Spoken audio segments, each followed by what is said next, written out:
Hello everyone, welcome to star education YouTube channel. Star education YouTube ચેનલમાં આપ સૌનું ખૂબ ખૂબ સ્વાગત છે. આજનો જે વિડીયો છે એમાં આપણે ચર્ચા કરીએ 28મી મેના તમામ અગત્યના કરંટ અફેર. વિડીયો આજનો થોડોક ઓલ્ડ મેથડથી રહેશે, કેમ કે આજે થોડુંક અહીંયા ઇલેક્ટ્રિસિટીનો પ્રોબ્લેમ છે. લગભગ 3-4 કલાક થઈ ગયા છે, હજી સુધી ઇલેક્ટ્રિસિટી આવી નથી. તો ધેટ્સ વાય આજના દિવસમાં ફેસ સાથેનો વિડીયો છે રેકોર્ડ નહીં કરી શકું. આજના વિડીયોમાં આપણે ઓલ્ડ મેથડથી અભ્યાસ કરવો પડશે, સ્ક્રીન રેકોર્ડિંગ. તો શરૂ કરીએ આજનો વિડીયો. ભારતની પહેલી નિયો મેટ્રો, આનું નિર્માણ ભારતના કયા શહેરમાં કરવામાં આવશે? ભારતની સૌથી પહેલી નિયો મેટ્રો છે ઓકે, અને ઉત્તરાખંડના દહેરાદૂનમાં આ શરૂ કરવામાં આવશે. તો ઉત્તરાખંડના દહેરાદૂનમાં આનું નિર્માણ કરવામાં આવી રહ્યું છે. આન્સર આવશે દહેરાદૂન. તો આ નિયો મેટ્રો એટલે કેવી હોય? આ ટાઈપની હોય. એકચ્યુઅલમાં સામાન્ય મેટ્રો હોય એમાં ધાતુના પૈડા હોય, અને નિયો મેટ્રો છે ઓકે, એમાં રબરના ટાયર હોય, અને બીજું ઇલેક્ટ્રિસિટી ચાલે. નિયો મેટ્રોની ખાસિયત છે. બાકી પોર્ટ ટેક્સી હોય એ પણ ઇલેક્ટ્રિસિટીથી ચાલે. એ ક્યાં બનશે? એ ઉત્તરાખંડના હરિદ્વારમાં બનશે. અને ઉત્તરાખંડમાં બીજું પણ બનવાનું છે, એક સૌથી મોટો, એશિયાનો સૌથી મોટો રોપવે બનશે. ભારતનું તો ઠીક, પણ એશિયાનો સૌથી મોટો રોપવે બનશે. ક્યાં બનશે? ઋષિકેશમાં. આ બધા ઉત્તરાખંડ વિશે જે અગત્યના નિર્માણ કાર્યના પોઈન્ટ છે એ તમે યાદ રાખી શકો છો, અને આ પરીક્ષાની દ્રષ્ટિએ બહુ અગત્યના છે. બાકી થોડાક અગત્યના મુદ્દા બીજા રિવાઇઝ કરાવું જીપીએસસી માટે. તો મુખ્યમંત્રી એકલ મહિલા સ્વરોજગાર યોજના છે એ ઉત્તરાખંડની સરકારે શરૂ કરી છે. આના અંતર્ગત શું મળે? 1 લાખ સુધીની લોન છે સિંગલ મહિલાને મળે. સિંગલ મહિલાનો અર્થ શું અહીંયા? કાં તો વિડો હોય કાં વિધવા હોય. ઓકે, તો કાં તો એના ડાયવોર્સ થઈ ગયેલા હોય ઓકે, અથવા તો એ વિધવા હોય. તો એવી મહિલાઓને છે અહીંયા સરકાર 1 લાખ સુધીની લોન બિઝનેસ શરૂ કરવા માટે આપશે, અને એમાં 50%ની છૂટ આપશે, એટલે કે 50% સબસિડી આપશે.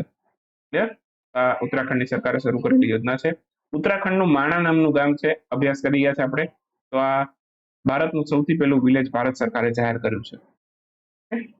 એશિયાનો સૌ પ્રથમ લિક્વિડ મર્ક્યુરી ટેલિસ્કોપ જે એરિયસ નામની કંપનીએ ઉત્તરાખંડના નૈનીતાલમાં દેવસ્થળ ખાતે સ્થાપેલો છે. આ લિક્વિડ મર્ક્યુરી ટેલિસ્કોપ છે, તે પણ યાદ રાખીશું. પિથોરાગઢ ઉત્તરાખંડનું, ત્યાં ભારત અને ઉઝબેકિસ્તાન વચ્ચે ડસ્ટ લિંક એક્સરસાઇઝનું આયોજન થયું, તો એ પણ યાદ રાખશું. હાલમાં જ પોર્ટ શિપિંગ વોટર મંત્રાલય દ્વારા ગ્રીન શિપિંગ ને વેગ આપવા માટે કેટલા ટકાની વિત્તીય સહાયતા આપવા અંગેની જાહેરાત કરવામાં આવી છે? પોર્ટ શિપિંગ વોટરવે મંત્રાલય, જેના મંત્રી કોણ છે? સર્વાનંદ સોનોવાલ છે. તો 30% વિત્તીય સહાય આપવાની જાહેરાત કરી છે ગ્રીન શિપિંગ માટે. ગ્રીન શિપિંગ શું? તો કે ત્યાં રિન્યુએબલ સોર્સિસનો વધુને વધુ ઉપયોગ કરવામાં આવે. તો એ માટે થઈને પોર્ટ્સ છે એને ફંડિંગ જોઈએ, તો 30% ફંડિંગ આ પોર્ટ શિપિંગ વોટર મંત્રાલય પ્રોવાઈડ કરશે ગ્રીન શિપિંગને વેગ આપવા માટે. ઓકે, અને આ માટે national centre of excellence, green shipping માટેનું નેશનલ સેન્ટર ઓફ એક્સિલન્સ હરિયાણાના ગુરુગ્રામમાં સ્થપાયું છે. પણ યાદ રાખવા જેવો પોઈન્ટ છે, પ્રશ્ન આવી શકે પરીક્ષામાં કે ભાઈ નેશનલ સેન્ટર ઓફ એક્સિલન્સ છે એ ક્યાં સ્થપાયું છે? તો કે હરિયાણાના ગુરુગ્રામમાં ગ્રીન શિપિંગ માટેનું national centre of excellence. Okay, બાકી પોર્ટ શિપિંગ વોટર મંત્રાલય એક પોર્ટલ બનાવ્યું છે, સાગર મંથન. આ શેના માટે છે? રિયલ ટાઈમ પોર્ટ શિપિંગ મંત્રાલયના જે મંત્રાલય અંતર્ગત ચાલતા પ્રોજેક્ટ છે, તો એના રિયલ ટાઈમ મોનિટરિંગ માટે સાગર મંથન પોર્ટલ બનાવ્યું છે. બાકી બંદરોમાં અત્યારે રિન્યુએબલ એનર્જીનો કેટલો યુઝ થાય છે? માત્ર 10%. આવનારા 2030 સુધીમાં, આવનારા 7 વર્ષમાં આને 60% સુધી પહોંચાડવાનો આપણો લક્ષ્યાંક છે. પૂછી શકે લક્ષ્યાંક કે ભાઈ રિન્યુએબલ એનર્જી પોર્ટ ક્ષેત્રમાં 10% છે, 60% કયા વર્ષ સુધીમાં કરવાનો લક્ષ્યાંક છે? તો કે 2030 સુધીમાં. હાલમાં સરકારે એક જાહેરાત કરી છે, યાદ રાખજો, અગત્યનો પોઈન્ટ છે. ગ્રીન હાઇડ્રોજન હબ તરીકે 2 પોર્ટ વિકસાવવા અંગે જાહેરાત કરી દીધી છે. ઓકે, કંડલા પોર્ટ અને વીઓ ચિદમ્બરમ પોર્ટ, આ 2 પોર્ટ છે બરાબર, એને ગ્રીન હાઇડ્રોજન હબ તરીકે વિકસિત કરશે. આ અત્યારે ઓફિશિયલ એનાઉન્સમેન્ટ આવી ગઈ છે કે આ બંને પોર્ટનું આ રીતે કરવામાં આવશે, ગ્રીન હાઇડ્રોજન હબ. મેં તમને 3 કીધા હતા. ઓકે, ત્રીજું પણ બનવાનું છે, ઓડિશાનું પેરાદીપ પોર્ટ. ઓકે, પણ અત્યાર માટે સરકારે 2 પોર્ટ માટે જાહેરાત કરી દીધી છે. 3 એક સાથે તુલના કરી શકે, તો અત્યારે 2 પોર્ટ માટે ઓફિશિયલી એનાઉન્સમેન્ટ આવી ગઈ છે. આનું કાર્ય શરૂ થઈ જશે. કંડલા પોર્ટ અને વીઓ ચિદમ્બરમ પોર્ટ, આ બેનું કામ શરૂ થઈ જશે. ક્લિયર? બાકી પોર્ટ શિપિંગ વોટર મંત્રી યાદ રાખી લેજો, સર્વાનંદ સોનોવાલ, એ આપણા મંત્રી છે. હાલમાં રાષ્ટ્રપતિ દ્વારા કયા રાજ્યમાંથી ભારતના સૌથી મોટા હાઈકોર્ટનું ઉદ્ઘાટન કરવામાં આવ્યું છે? ભારતના સૌથી મોટા હાઈકોર્ટનું ઉદ્ઘાટન હાલમાં જ કર્યું છે. આ ક્યાંથી કર્યું છે? છત્તીસગઢ ખાતેથી કર્યું. તો આપણા ઝારખંડ ખાતેથી કર્યું છે. માફ કરજો, ઝારખંડ. ઓપ્શન ડી આપણો આન્સર થશે. તો ઓપ્શન ડી અહીંયા આપણો આન્સર થશે. દ્રૌપદી મુર્મુએ ઝારખંડ ખાતેથી ભારતના સૌથી મોટા હાઈકોર્ટ છે એનું હાલમાં જ ઉદ્ઘાટન કર્યું છે. ઓકે, ઝારખંડ રાજ્યની રચના ક્યારે થઈ હતી? બિહાર રાજ્યમાંથી એની રચના થઈ હતી 15 નવેમ્બર 2000 રોજ. રાજધાની રાંચી છે. મુખ્યમંત્રી હેમંત સોરેન છે. રાજ્યપાલ સીપી રાધાકૃષ્ણ છે. ભારતની સૌથી પહેલી હાઈકોર્ટ જીકેના સંદર્ભમાં પૂછાય કોલકાતા હાઈકોર્ટ છે. એની સાથે બોમ્બે હાઈકોર્ટ અને મદ્રાસ હાઈકોર્ટની પણ સ્થાપના થઈ હતી. આ ત્રણેય ઓપ્શન આપેલા હોય તો ઉપરના તમામ એવો ઓપ્શન આપેલો હોય તો એ ઓપ્શન સિલેક્ટ કરવાનો.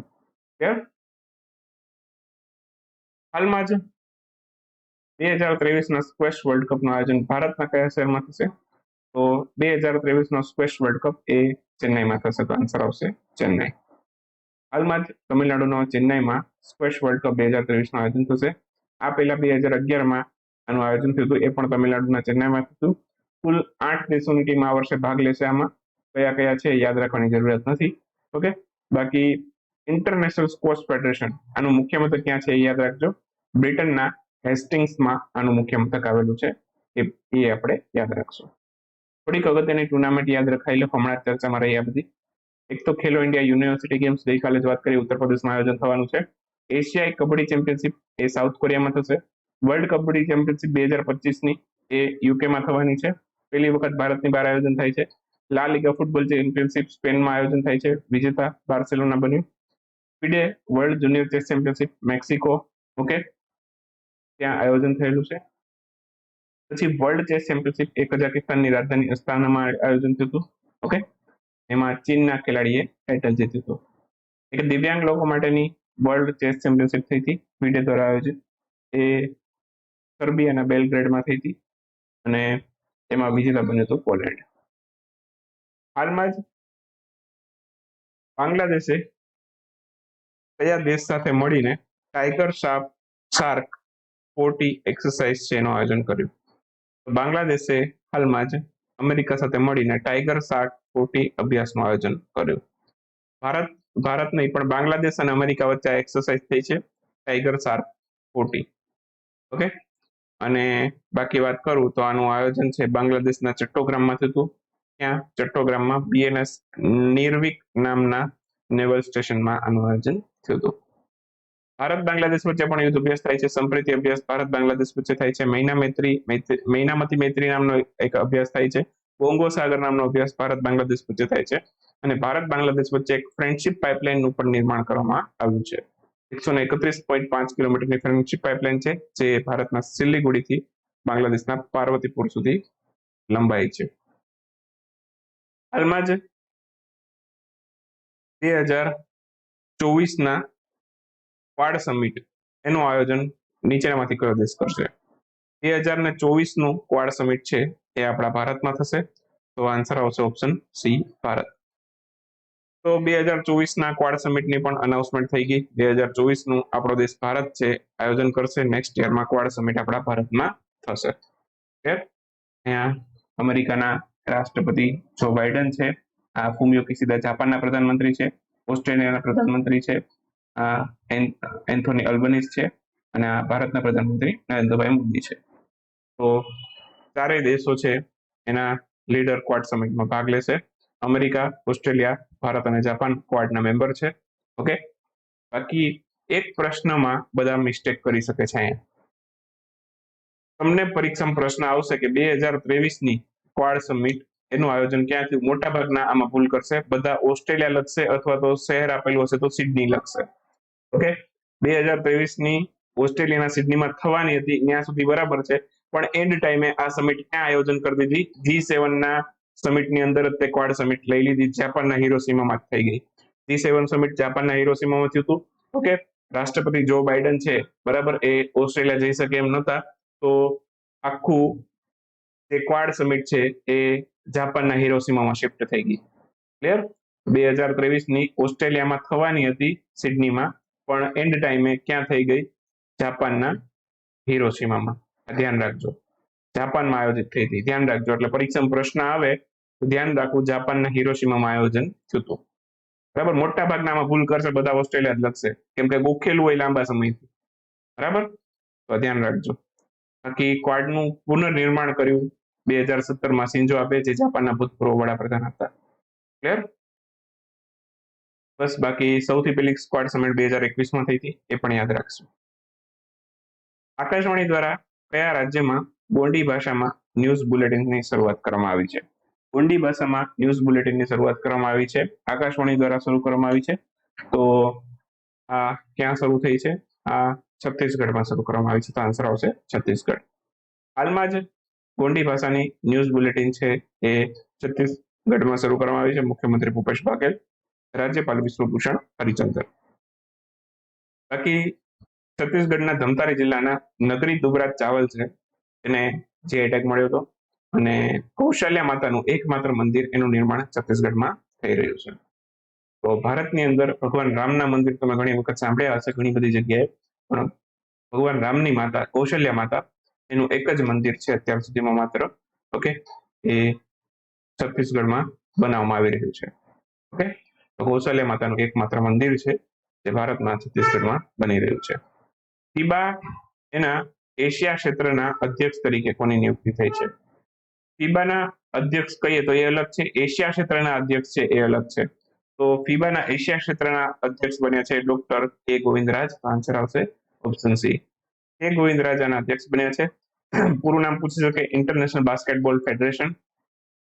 આપના 1932માં થઈ, મુખ્ય મથક સ્વિટ્ઝરલેન્ડમાં છે, અને આના અધ્યક્ષ પૂછે તો હમાને નિયાગાના અધ્યક્ષ છે. એશિયા ક્ષેત્રના અધ્યક્ષ પૂછે તો ડોક્ટર કે ગોવિંદરાજ. વિનાયક દામોદર સાવરકરની જન્મજયંતિની ઉજવણી કરવામાં આવી હતી, તે કઈ સંસ્થાની એમણે સ્થાપના કરી? તેમણે અભિનવ ભારત સોસાયટીની સ્થાપના કરેલી. હમણાં જ વિનાયક દામોદર સાવરકરની 140મી જન્મજયંતિ છે. વીર સાવરકર તરીકે પ્રખ્યાત હતા. મહાત્મા ગાંધીએ એમને કયું બિરુદ આપ્યું હતું, એવો પ્રશ્ન પણ આવી શકે, તો ભાઈનું બિરુદ આપ્યું હતું. મહાત્મા ગાંધીએ ભાઈનું બિરુદ કોને આપ્યું હતું? કે વિનાયક સાવરકર. અભિનવ ભારત સોસાયટીની એમણે સ્થાપના કરી. હિન્દુત્વ હિન્દુ કોને નામનું એમણે પુસ્તક લખ્યું હતું. 37 થી લઈને 1943 સુધી હિન્દુ મહાસભાના તે અધ્યક્ષ હતા. અને એમનો જન્મ ક્યારે થયો એ યાદ રાખશું, 1883માં 28મી મે બોમ્બે સ્ટેટમાં એમનો જન્મ થયેલો. એક રાજ્ય છે ભારતનું, એમના જન્મ દિવસને વિશેષ સ્વાતંત્ર્ય વીર ગૌરવ દિવસ તરીકે ઉજવે છે. આ મહારાષ્ટ્ર રાજ્ય છે. ઓકે, એ આ વીર સાવરકરની જન્મજયંતિને સ્વાતંત્ર્ય વીર ગૌરવ દિન તરીકે ઉજવે છે. 26 ફેબ્રુઆરી 1966માં એમનું અવસાન થયેલ. હાલમાં જ 28 મેના રોજ નીચેનામાંથી કયા દિવસની ઉજવણી કરવામાં આવેલી? ઓપ્શન આપેલા છે, આમાંથી કયો દિવસ 28મી મે ઉજવેલો છે? તો international day of action for women health આ 28મી મે ઉજવાય છે, તો આન્સર આવશે A. 28 May international day of action for women હેલ્થની ઉજવણી કરવામાં આવે છે. સૌથી પહેલી વખત 1987માં ઉજવાયેલો. 2023ની થીમ યાદ રાખીશું, our voices our action our demand, uphold women's health and rights નાઉ.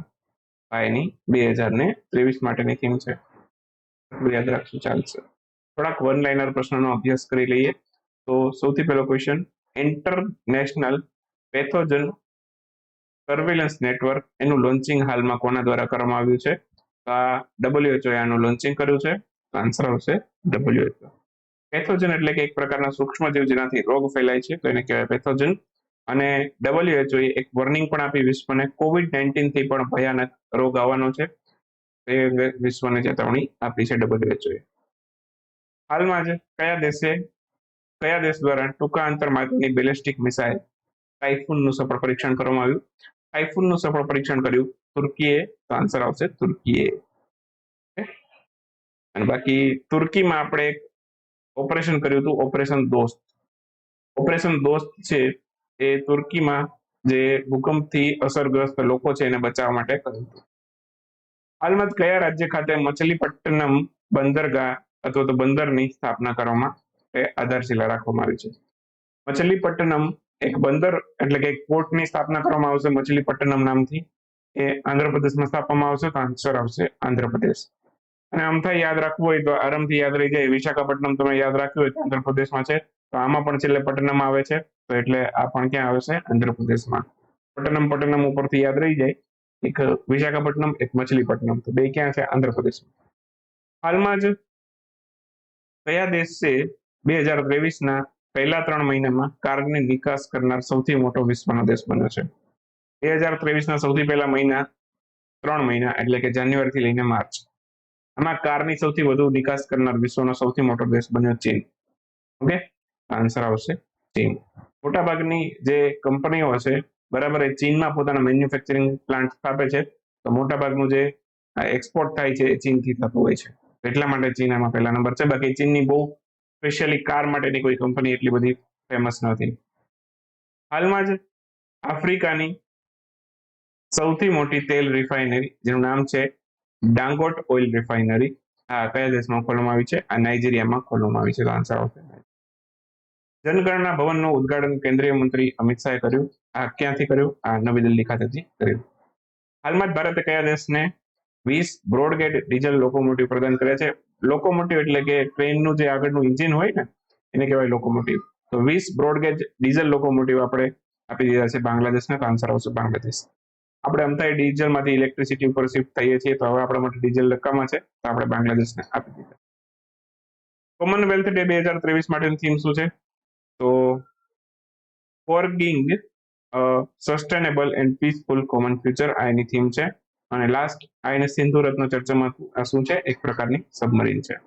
અહીંયા આપણો આજનો વિડીયો સમાપ્ત થાય. આપણો કરંટ અફેરનો કોર્સ લેવો હોય જીપીએસસી માટે તો ખૂબ યુઝફુલ થશે. જેમને પણ ઈચ્છા છે વહેલી તકે લઈ શકે છે.